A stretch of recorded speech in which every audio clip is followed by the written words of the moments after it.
Leader en transition, avec le soutien du service de la promotion de l'économie et de l'innovation du canton de Vaud et de la direction de l'économie, de l'emploi et de la formation professionnelle du canton de Fribourg.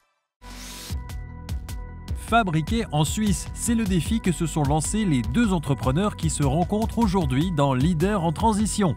Lino Pevarada fonde PMF Systems en 2013 de sa passion pour la mécanique et l'outillage de précision. Il crée un système unique et breveté qui permet d'assembler des éléments tubulaires standards pour créer des meubles sur mesure destinés à l'industrie et à l'aménagement d'intérieur. Les projets uniques sont conçus, découpés, percés et assemblés dans l'atelier de PMF Systems situé à Marly, où 8 personnes qualifiées travaillent. Certaines pièces utilisées sont façonnées par des ateliers protégés situés dans la région. Un modèle d'affaires qui fonctionne avec plus de 3500 projets livrés à 600 clients, mais qui comporte aussi des défis, dont Lino va parler avec son voisin Michael Ingram de Revario. Ce passionné de trail a fondé en 2020 une marque de vêtements techniques fabriquée en Suisse au Marly Innovation Center par une équipe de 10 couturières. Avec ses fournisseurs localisés dans un rayon de 600 km, Revario a produit plus de 15 000 vêtements en 2024. Aujourd'hui, la start-up, qui ouvre son capital à travers une campagne de crowd investing, vient de déménager dans de nouveaux locaux, toujours à Marly, et prévoit d'y ouvrir prochainement un showroom. Mais au moment de notre tournage, c'est encore dans l'atelier à 200 mètres de chez PMF que Lino et Michael se rencontrent.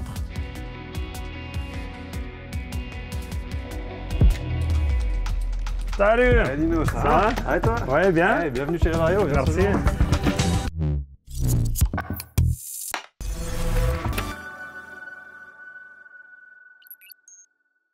C'est top d'être là pour échanger avec toi aujourd'hui. Ouais. Tu vois, ce qui est cool, ça m'intéresserait de savoir, on est deux entreprises qu'on a choisi de produire en Suisse. Et puis, je voulais voir un peu pourquoi toi aussi tu as choisi de fabriquer en Suisse et quelles sont les valeurs que tu gardes, quoi. Nous, c'est clairement le choix de produire en Suisse, c'est clairement lié aux valeurs du projet au départ. Nous, l'idée du projet, c'était vraiment de créer une marque dans le vêtement qui fait à l'inverse en fait de tout ce que les autres font, parce qu'on est dans une industrie qui est hautement polluante, qui fabrique à 99% à l'autre bout de la planète en énorme quantité, ils poussent tout sur le marché. L'impact carbone, il est juste énorme, c'est énormément polluant aussi. Et du coup, nous, on voulait prouver qu'on pouvait faire à l'inverse, le plus localement possible. Et donc, du coup, tous nos matériaux viennent d'un rayon de 600 km. Après, on produit ici en Suisse pour les Suisses, pour vraiment limiter au maximum l'empreinte carbone de ce qu'on fait. Et puis, si on arrive à prouver qu'on peut faire ça en Suisse, puis que ça fonctionne, en fait, ça met le doigt sur le problème, en fait. Et pourquoi est-ce que les autres continuent à faire ce qu'ils font si un autre modèle peut fonctionner? Donc, c'était vraiment ça, à la base, qui fait qu'on est ici, à Marly, au MIC, en train de produire des vêtements pour les Suisses. Mais du coup, de ton côté, justement, chez PMF, vu que c'est un autre secteur que je connais pas du tout, pourquoi justement ce choix dans ton industrie à toi de produire ici? Alors, ça vient aussi d'un côté passion. Moi, à la base, je suis mécanicien, donc tout ce qui est lié à la production, c'est aussi une passion. Hein. Donc, moi, d'avoir des machines, travailler la matière, c'est quelque chose qui m'inspire vraiment beaucoup. En fait, c'est un jeu. Et puis, au final, je trouve que c'était quand même une belle valeur de produire en Suisse, parce qu'au final, on fait de la création de valeur en transformant de la matière. Et je trouve on est dans une société qu'on veut tout de suite. Alors, si on arrive à maîtriser aussi notre processus de fabrication, on peut être beaucoup plus réactif et puis alors d'être plus proche du client et puis répondre à la demande d'aujourd'hui du tout de suite, quoi. C'est quelque chose qui est là, je pense que c'est dans tous les domaines, c'est très important. Et puis il y a vraiment cette valeur du réseau local, comme ça on fait tourner aussi des autres entreprises en Suisse sur des salaires en Suisse. Nous, une petite parenthèse, on achète quasi la totalité de nos fournitures en francs suisses. Après, peut-être nos fournisseurs, ils se fournissent ailleurs, en euros, en dollars, j'en sais rien. Mais pour nous, c'est quand même une valeur d'avoir aussi l'approvisionnement qui est fait en francs suisses. Un, on fait tourner une structure suisse. Et puis deux, on est beaucoup plus réactif dans notre chaîne d'approvisionnement. Et du coup, quand vous vendez à vos clients, c'est le fait de faire en Suisse, c'est vraiment un point que vous mettez en avant et qui a de l'importance dans ce que vous faites. Pour eux, c'est important que mécaniquement, le système, la structure que vous faites soit faite ici, ou si c'est fait ailleurs, c'est peut-être pas forcément importante, qu'il y a d'autres points qui sont importants pour eux, hein, la réactivité, flexibilité, ou est-ce que c'est vraiment le côté fabrication suisse qui importe? Mais aujourd'hui, ça, j'ai un peu c'est difficile d'évaluer la chose. Alors j'ai l'impression que pour certaines, c'est une valeur. Et je me suis dit, voilà, je suis prêt à payer 5 ou 10% plus d'une valeur d'un produit qui vient d'ailleurs pour quelque chose qui est de proximité, faire tourner une entreprise suisse. Mais après, de l'autre côté, je pense que c'est très intéressant pour une question de réactivité, de temps. Et puis des autres, on un peu, puis ça c'est quelque chose que j'aimerais bien aborder avec toi, parce que des fois on veut vraiment mettre en avant le côté qu'on produit, mais des fois on a l'impression que les gens ils ont envie que ce soit produit en Suisse, mais après il y a un côté économique que pour ce 5-10% ils ne sont pas prêts à payer la différence.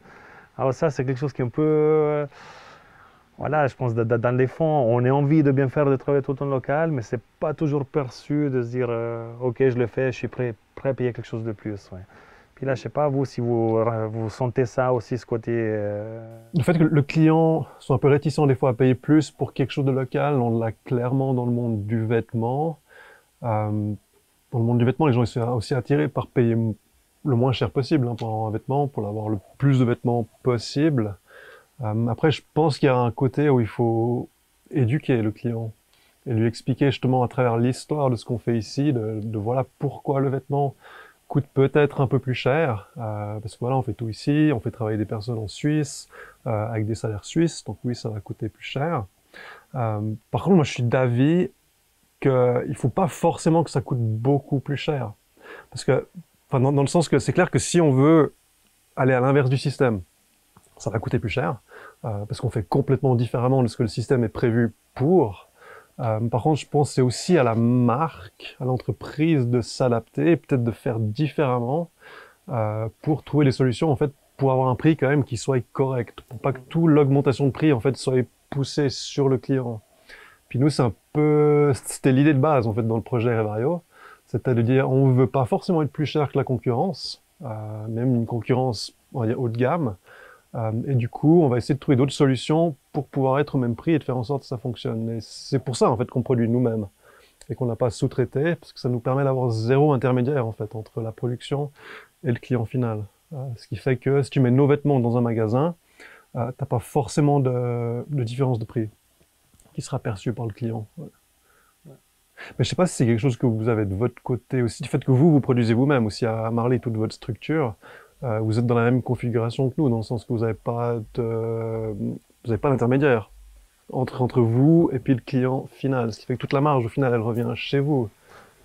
Ben, l'intermédiaire, c'est toujours difficile parce que tu connais bien la partie qu'on a à l'intermédiaire, leur portion elle est trop, et donc ce serait quelque chose que serait impossible de répercuter le coût supplémentaire sur le client final. Alors, voilà, on est vraiment de travailler en direct avec des clients. Après, on a aussi un modèle d'affaires qu'on fait beaucoup de sur-mesure. Donc la proximité avec notre équipe de vente elle est très importante parce qu'on est aussi générateur d'idées, de solutions. Donc on va, on accompagne, on aide. Puis ben voilà, le produire le local, c'est clair, c'est toutes les valeurs d'avoir une structure suisse. Mais c'est aussi vraiment pour être beaucoup plus vite, c'est ce qui nous différencie d'une concurrence étrangère, c'est qu'on est vraiment très rapide pour faire du sur-mesure. Et puis ça, je trouve que la rapidité d'exécution, c'est quelque chose que parfois il est mieux perçu que peut-être le côté de proximité. Et vos clients, ils viennent visiter la production chez vous? On a des clients qui viennent, mais après, c'est nous qu'on se déplace beaucoup chez le client parce qu'on aime bien être sur place. On visite à peu près 800 entreprises par an. Donc, on voit toutes les bonnes pratiques dans les entreprises. Puis, notre côté d'engineering, ce n'est pas une prestation qu'on fait payer. Alors, des fois, par des bonnes pratiques, on donne des conseils à des clients sur comment résoudre des problématiques de ergonomie ou d'organisation du travail. Et puis, après, derrière, on prend, on fait le dessin. Donc, nous, on fait vraiment conception et fabrication de tout ce qu'on fait. On a une phase de conception, on envoie, on discute, on échange, et puis on livre. Et puis des fois, ça se peut qu'il y a eu des erreurs de définition, que ça vient de notre côté ou de la partie du client. Donc aussi de la proximité, d'où l'importance d'être de proximité. On va sur place, s'il faut corriger, on corrige.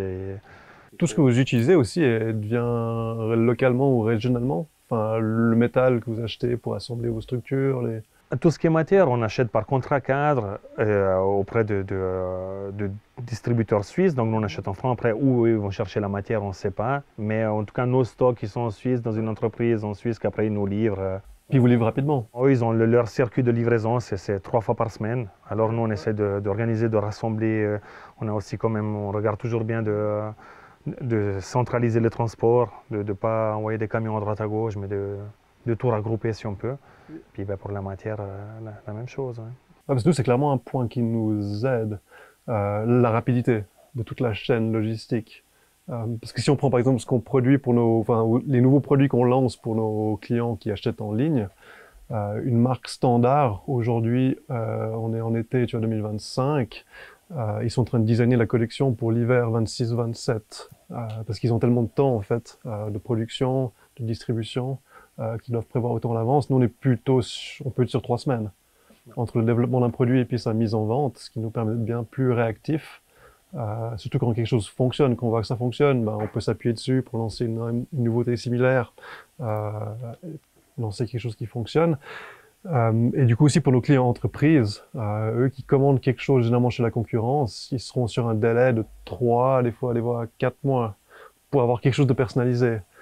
Quand nous aussi on peut le faire en quelques semaines. Et ça c'est quelque chose qu'ils apprécient énormément. Ouais.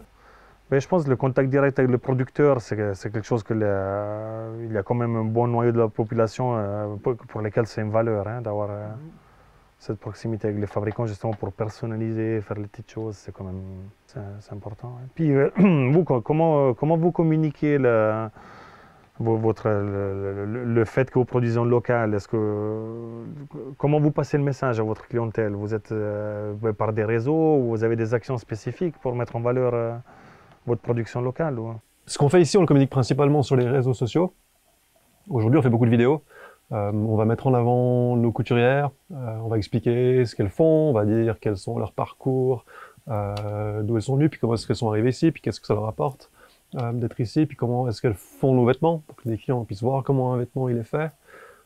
Mais c'est que par les réseaux sociaux, on a des idées, on aimerait bien, par exemple, lorsqu'on est sur des événements, pour avoir des couturières qui seraient sur place sur les événements, peut-être pour par exemple faire des réparations ou des choses comme ça, et puis comme ça qu'il y a un contact entre la clientèle et puis les couturières. Parce qu'on voit que les gens ils ont pas l'habitude de voir comment est-ce qu'un vêtement il est produit. Aujourd'hui c'est fait en Asie souvent, donc on voit pas ce qui se passe là-bas, donc on a de la peine, à part les cours de couture qu'on a eu à l'école, d'imaginer comment c'est fait, et du coup les gens ils sont souvent très contents et puis hyper intéressés de voir comment est-ce que c'est fait.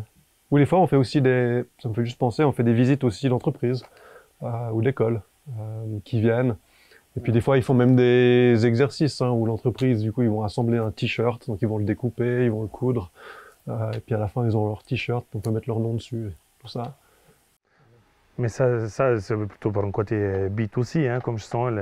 Et puis en B2B, comment tu mets en avant cette valeur? Parce que nous, on travaille principalement en B2B. Hein, puis des fois, je ne sais pas trop comment faire passer le message qu'on a une production locale. C'est plus difficile de communiquer ce genre de choses en B2B, j'ai l'impression.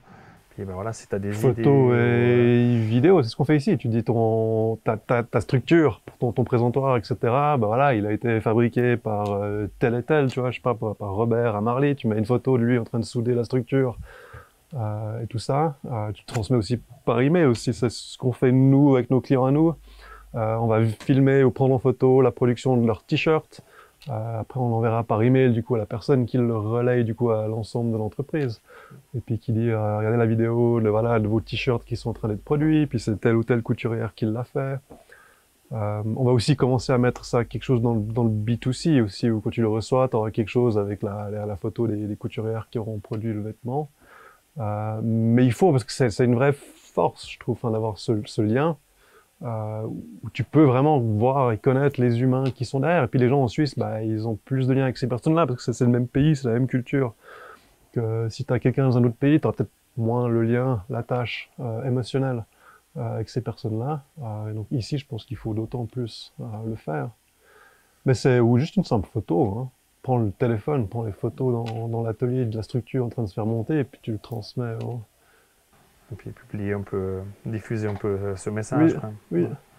Et puis, est-ce que tu as aussi, moi des fois j'ai la sensation que il y a beaucoup de bons propos sur ce qui est durable, local et tout, mais si on regarde pour certains achats, il y a quand même des gros acteurs de la grande distribution asiatique, le nombre de colis qui sont envoyés, c'est quand même beaucoup.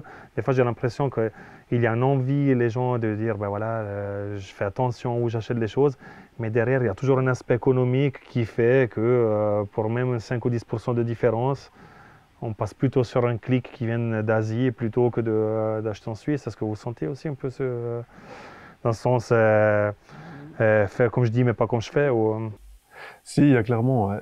Rien que juste les statistiques le montrent. En Suisse, l'application la plus téléchargée sur les téléphones, c'est Temu. Et en Suisse, on n'est pas bon là-dessus. Après, on le voit pas, parce que les gens, souvent, ils en parlent pas fièrement. Mais les Suisses commandent énormément sur ces plateformes-là, et de plus en plus, c'est en train de grandir très vite. Donc je pense que oui, il y a clairement une grande part de la population qui veut des choses pas chères, parce qu'ils en veulent beaucoup, puis ils veulent changer souvent, et puis c'est facile. Et je pense que ça vient du fait que c'est ancré en nous, en tant qu'être humain. Je veux dire, on est assez flemmard à la base, puis on est cupide, on aime bien avoir beaucoup de choses. Et puis on est une société de consommation. Et ça va pas changer. Je doute que ça change. Et moi, je pense même que l'économie va un peu se polariser des deux extrêmes. Que l'extrême fast fashion, consommation de masse, va aussi, du coup, continuer à grandir très rapidement.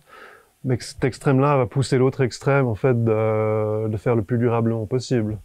Puis je pense qu'il y aura un creux entre deux. Mais c'est ces deux segments-là qui grandissent aujourd'hui.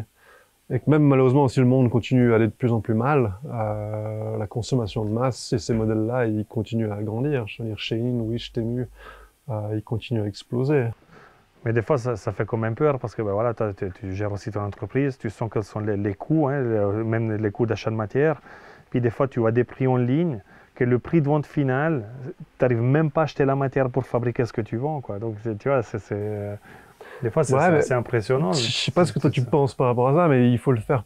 Ce qu'on fait nous, si on produit ici en Suisse, localement, on le fait parce qu'on y croit. Absolument. Puis c'est dans nos valeurs. On n'est pas en train de le faire parce qu'on veut grandir le plus possible ou se faire le plus d'argent, ou etc. Parce que c'est clair que c'est plus chaud. Le marché suisse, il est assez compliqué, il est assez petit, il a 3 langues, il est plus cher. Et du coup, pour s'en sortir face à justement tous ces acteurs de consommation de masse, c'est pas simple. Après, on le fait parce qu'on est passionné par ce qu'on fait, puis on est sûr et convaincu que ça peut marcher. C'est sûr, ouais, ça c'est... Mais toi, t'es atteint aussi par ces acteurs-là dans ton secteur à toi? Non, pas directement, parce que nous, ce qu'on fait, c'est assez volumineux et lourd. Donc ça nous protège aussi un peu de la concurrence étrangère, parce que les coûts de transport et le passage à la douane, alors ça nous bloque pour aller plus loin que la Suisse, mais ça nous protège pour ce qui vient de l'extérieur, quoi. Si tu regardes les transports, des fois tu payes plus cher de faire Fribourg-Bâle que de faire Berlin-Madrid. Alors mais voilà, le fait de passer la douane, ça nous protège, et puis on a un rapport vraiment volume-poids Votre concurrence, c'est qui? Tout ce qui est un peu des équipements d'atelier, il y a des gros catalogues, je ne vais pas forcément faire des noms, mais il y en a plein. Mais après, il ne faut pas oublier, nous on reste dans des produits sur mesure pour des besoins spécifiques, que ce soit pour l'organisation du travail, pour de l'ergonomie ou pour des spécificités de design. Donc nos séries, la grande série, c'est 5 pièces. Des fois, on a des commandes pour 20 fois le même objet, mais très souvent on est entre 1 et 3 jusqu'à 5. Okay. On reste vraiment dans du spécifique. Je pense que si on voulait commencer à faire des produits sur mesure, des produits standards, on n'arriverait pas à les faire en Suisse. On serait confronté avec la concurrence des pays de l'Est et tout, puis ça serait juste pas possible. Mais il y a toujours un besoin de quelque chose sur mesure, et puis c'est là qu'on intervient. Et puis ce qui fait qu'on convertit ou on génère des idées, on est vraiment des générateurs d'idées, des bonnes pratiques dans des ateliers. Puis ça, c'est très apprécié par nos clients. Vous, aujourd'hui, vous recyclez les produits de vos clients? Parce que j'imagine, peut-être certains, ils l'utilisent pour un besoin spécifique, comme nous, nos vêtements, hein, pour un événement, où ils ont besoin d'un présentoir ou d'un... Alors, le système, en fait, il est vraiment fait pour être réutilisable. Donc, on peut facilement démonter pour réutiliser les composants, faire autre chose. On a fait 2 études avec l'HEG de Fribourg.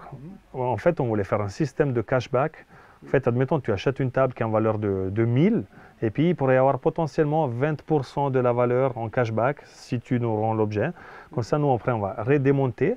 Tout ce qui est structure, on peut faire une réutilisation directe. Donc, ce n'est même pas vraiment du recyclage, mais on réutilise. Donc, ça ne passe même pas dans la filière de recyclage, hein. On reprend, on recoupe à la dimension, on va recréer un objet. Mais aujourd'hui, les freins dans tout ça, ce qu'on n'arrive pas à mettre en place, c'est qui prend en charge les frais de transport. Encore une fois, les frais de transport, pour nous, des fois, c'est un problème.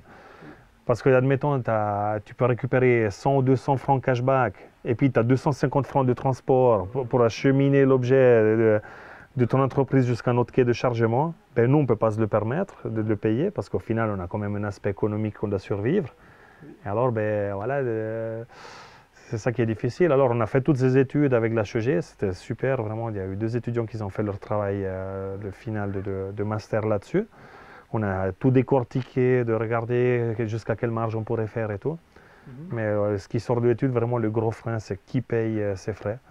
Et si un jour, il y aura, je ne sais pas, hein, peut-être je rêve, mais il y aura sous forme d'aide, je ne sais pas comment, mais de favoriser le recyclage, encore mieux une réutilisation directe, ben à ce moment-là, on a une étude qui est faite, on doit juste tourner la clé puis mettre en place tout ce qu'on a déjà donné à faire comme étude. Ouais.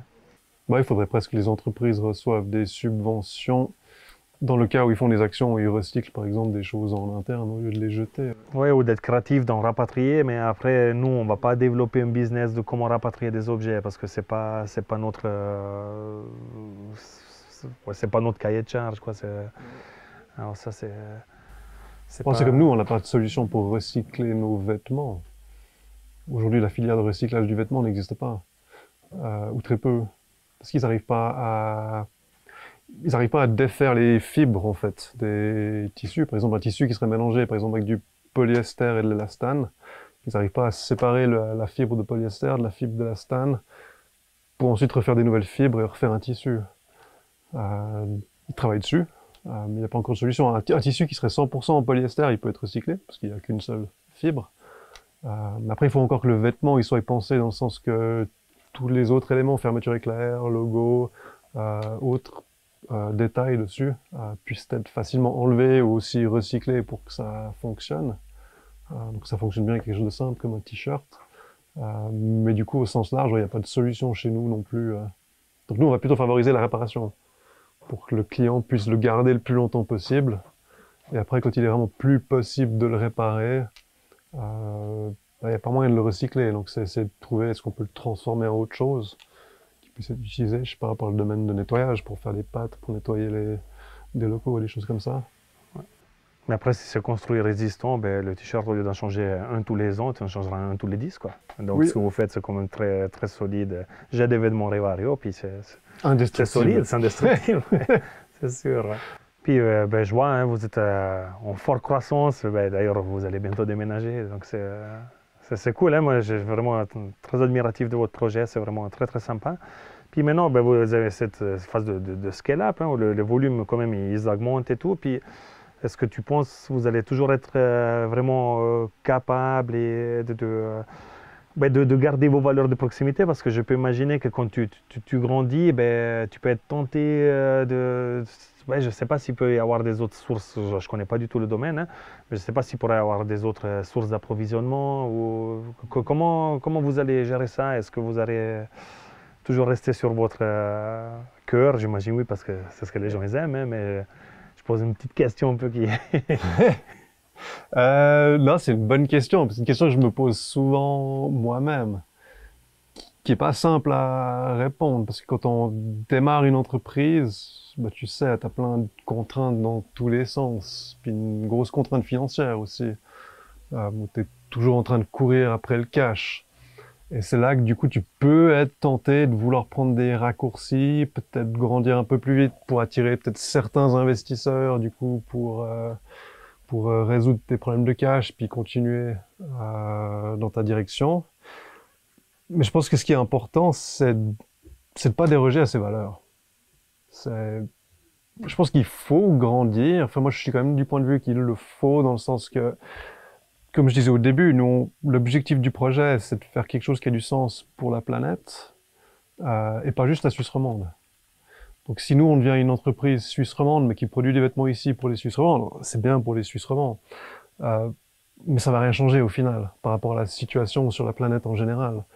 Donc c'est pour ça que nous, on est quand même dans une optique où, oui, on veut grandir, parce qu'on veut pouvoir apporter aussi cette solution de vêtements locaux avec moins d'impact, qui favorise les emplois dans la région, au-delà de la Suisse. Mais du coup, il faut le faire tout en suivant ses valeurs et accepter, je pense, du coup, que ça prend un peu plus de temps. On n'est pas, comme beaucoup de startups sont dans le fait d'essayer de devenir le plus grand possible, le plus vite possible. Puis c'est souvent ce qui est recherché de la part des investisseurs aussi. Ils recherchent la boîte qui va leur apporter un fois 20 ou un fois 30. Donc il ne faut pas viser là-dedans, mais il faut quand même grandir en respectant ses valeurs, en trouvant peut-être d'autres investisseurs qui sont d'accord. Il y en a de plus en plus aujourd'hui, je pense, qui essaient d'investir dans des projets qui ont du sens, de les trouver, de les embarquer avec, puis vraiment de construire quelque chose sur le long terme qui fait sens. Donc là, nous, on continue à produire en Suisse pour les Suisses. On va aller en Suisse alémanique tout prochainement, parce qu'aujourd'hui, on vend 90% en Suisse romande. Mais on est en train de regarder aussi à partir de 2026 de partir en dehors de la Suisse. Mais du coup, là, en respectant nos valeurs, on va rester juste dans les pays voisins. Et puis, on va produire au nord de l'Italie. Enfin, on va sous-traiter notre production au nord de l'Italie, puis aussi en Allemagne, pour ces mêmes régions. Puis comme ça, on continue à favoriser les emplois dans ces régions-là, qui sont les mêmes régions que les personnes qui achètent les vêtements. Mais du coup, on va pas produire ici, puis aller vendre aux États-Unis, ou vendre en Asie, ou vendre les produits Swiss made. Dans les vêtements, ils marchent très bien dans le Moyen-Orient. Ils adorent le Swiss made. Mais ce genre de choses-là, nous, on veut pas faire. C'est vraiment une question de valeur et pas juste de label marketing, quoi. Ouais, c'est vraiment de jongler, c'est de trouver un équilibre entre essayer de faire quelque chose qui a du sens pour la planète, mais sans aller trop loin, puis de risquer de la détruire. Puis après, on risque de perdre la communauté aussi. Nous, on a une énorme communauté qui nous suit. Si on fait un faux pas par rapport à ça, on est cuit.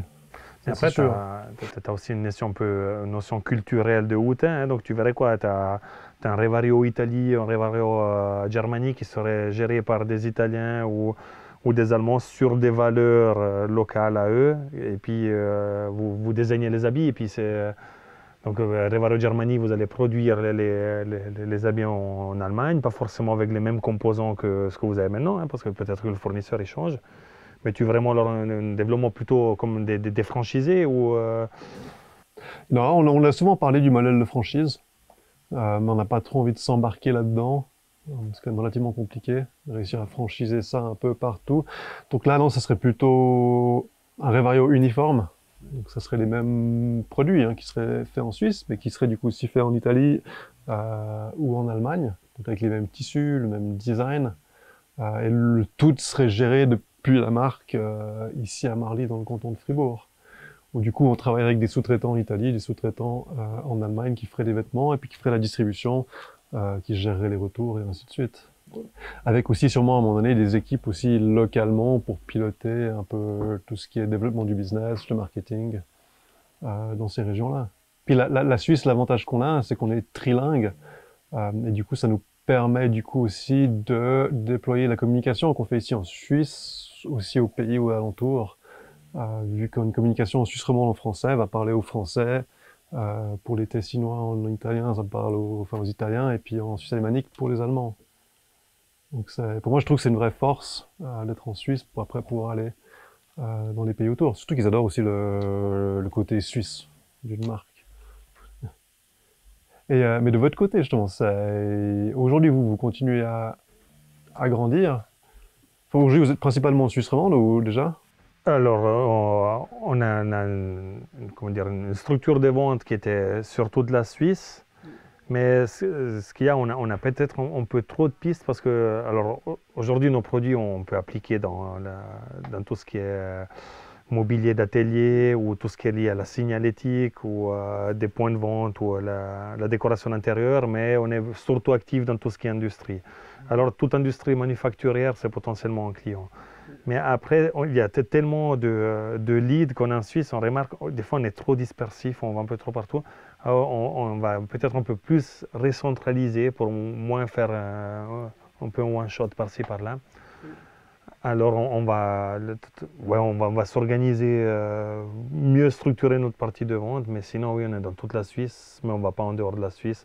On a eu quelques commandes, mais là aussi l'exemple du transport, hein, on a fait des ventes en Autriche pour une table à 1500 francs, tu dois payer 800 francs de transport, ça ne va pas, quoi. C'est pas...